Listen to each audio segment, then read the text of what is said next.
সম্প্রতি ইরান ও ইসরায়েলের মধ্যকার সংঘাত শেষ হয়েছে এক প্রতীকী হামলার মাধ্যমে। কাতারে অবস্থিত মার্কিন সামরিক ঘাঁটি আল উদেইদে ইরানের ক্ষেপণাস্ত্র আঘাত হানার পরপরই দুই পক্ষ যুদ্ধবিরতিতে সম্মত হয়। যদিও যুক্তরাষ্ট্র দাবি করেছে এই হামলায় ঘাঁটির তেমন কোনো ক্ষয়ক্ষতি হয়নি, তবুও বিশ্লেষকরা একে সতর্ক বার্তা হিসেবে দেখছেন। প্রশ্ন উঠছে, উপসাগরীয় অঞ্চলে আরও গুরুত্বপূর্ণ মার্কিন ঘাঁটি থাকা সত্ত্বেও কেন কাতারকে টার্গেট করল তেহরান? ইরানি নিরাপত্তা ও কৌশল বিশ্লেষক হোসাইন আরিয়ান বিবিসি আরবিকে বলেন, তেহরান খুব ভালো করেই জানত কাতারের মার্কিন ঘাঁটিটি প্রায় খালি ছিল। ইসরায়েল ইরান সংঘাত শুরুর আগে যুক্তরাষ্ট্র বিভিন্ন সতর্কতামূলক ব্যবস্থা নেয় এবং আল উদেইদ ঘাঁটি থেকে সেনা ও কর্মীদের নিরাপদ স্থানে সরিয়ে নেয়। ভৌগোলিক কারণও এখানে গুরুত্বপূর্ণ। কাতার ইরানের উপকূল থেকে মাত্র 200 কিলোমিটার দূরে অবস্থিত, ফলে ক্ষেপণাস্ত্র বা ড্রোনে আঘাত হানা সহজ ও ঝুঁকিমুক্ত। দোহা শহরের দক্ষিণ পশ্চিমে অবস্থিত এই ঘাঁটিটির পূর্ণ নাম আল উদেইদ এয়ারবেস, যা মার্কিন বাহিনীর বিদেশে অবস্থিত সবচেয়ে বড় ঘাঁটি হিসেবে পরিচিত। 1996 সালে স্থাপিত ঘাঁটিটিতে বর্তমানে প্রায় 8000 মার্কিন সেনা অবস্থান করছে, যেখানে ইউএস সেন্ট্রাল কমান্ড এবং ইউএস এয়ারফোর্স সেন্ট্রাল কমান্ডের প্রধান দপ্তরও রয়েছে।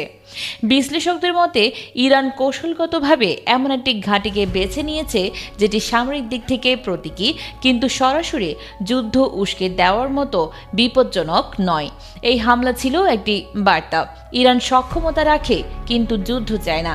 তবে উপসাগরীয় অঞ্চলের অন্যান্য মার্কিন ঘাঁটিগুলোর দিকে নজর দিলে বোঝা যায় ইরানের সামনে সেগুলোতে হামলা চালানো অনেক কঠিন হতো। যেমন বাহরাইনের খালিফা বিন সালমান বন্দরে অবস্থিত মার্কিন নৌ ঘাঁটিতে রয়েছে ৫ম নৌবহর ও কমান্ড সেন্টার। সেই এলাকা ঘনবসতিপূর্ণ, যেখানে হামলা চালালে হতাহতের সংখ্যা অনেক বেশি হতো এবং আন্তর্জাতিক প্রতিক্রিয়াও হতো তীব্র। সংযুক্ত আরব আমিরাতের আল দাফরা বিমান ঘাঁটিতেও রয়েছে প্রায় ৫,৫০০ মার্কিন সেনা। তবে ইরান থেকে এর দূরত্ব বেশি, ফলে হামলা চালানোর ক্ষেত্রে তা কৌশলগতভাবে ঝুঁকিপূর্ণ। এছাড়া কুয়েতের মার্কিন ঘাঁটিতে হামলা ইরানের জন্য রাজনৈতিক ঝুঁকি তৈরি করতে পারত। ডক্টর হাসান মানির নেহের মতে, ইরান নিশ্চিত ছিল না যে কুয়েত এ ধরনের পরিস্থিতি কিভাবে সামাল দেবে।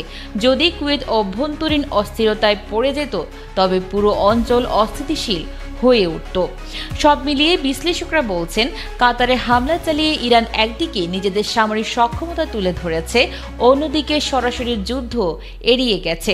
এটি ছিল একটি হিসাব করা কৌশল, যার মাধ্যমে যুদ্ধের সমাপ্তি টানা হলেও ভূরাজনৈতিক বার্তা স্পষ্টভাবে পৌঁছে গেছে ওয়াশিংটন ও তেল আবিবে। মধ্যপ্রাচ্যের উত্তপ্ত রাজনীতিতে তাই এই হামলা একটি টার্নিং পয়েন্ট হিসেবে বিবেচিত হচ্ছে।